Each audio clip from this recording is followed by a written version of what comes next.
Good day everyone, we are the Wonder Chefs. My name is Lily. And Top. I'm Mimi.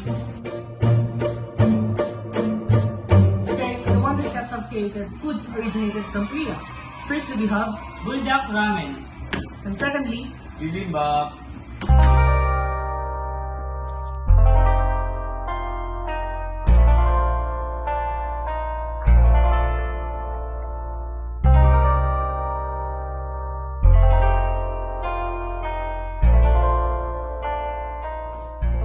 and today we have our special guest. Who's that special guest, Mimi? Our special guest is an HRM college and expert in food industry. Hello, good day. My name is Sakuragbi and I'm a HRM specialist and HRM graduate. I'm specialist for the food, so today I will taste the Wonder Pets food creation. It's a Korean food, so let's go.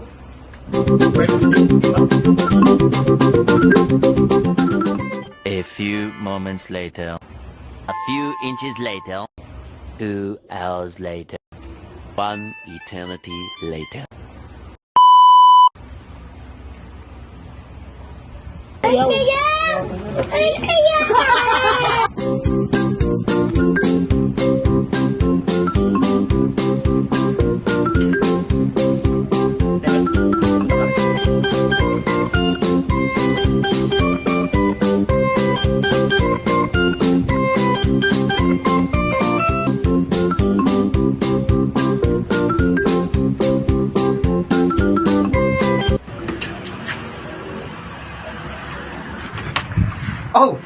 Oh shoot! I didn't see you there.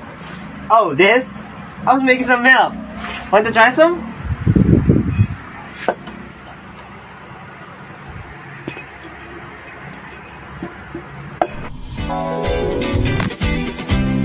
Sasarap talaga ang pagtulog mo pag uminom ka ng Bearbrand. Kaya ano pa hinintay mo? Bumili ka na. Oh my god, what is that? Oh my god! What is that? Okay, let me rate this food. First, bibimbap. Its taste is okay at first. You won't be able to taste its smooth flavor right away. But when you chew it well, you can taste how delicious it is. It means you have to taste it well first. To taste it right blend, and another thing is its texture is okay and very good and excellent for me. The tuna is tender and juicy, not oily, which is good because the food with oiliness is make our other people lose their appetite. And then also the rice is cooked well, not overcooked, not undercooked, but the rice is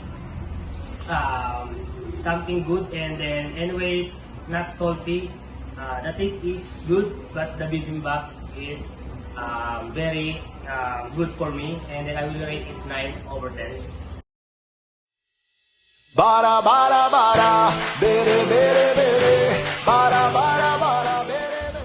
And then this buldak ramen, so its spiciness is just right for me because it's a Korean food. Even though this spicy, it's delicious, and you can still taste the real flavor or the real taste of the buldak ramen.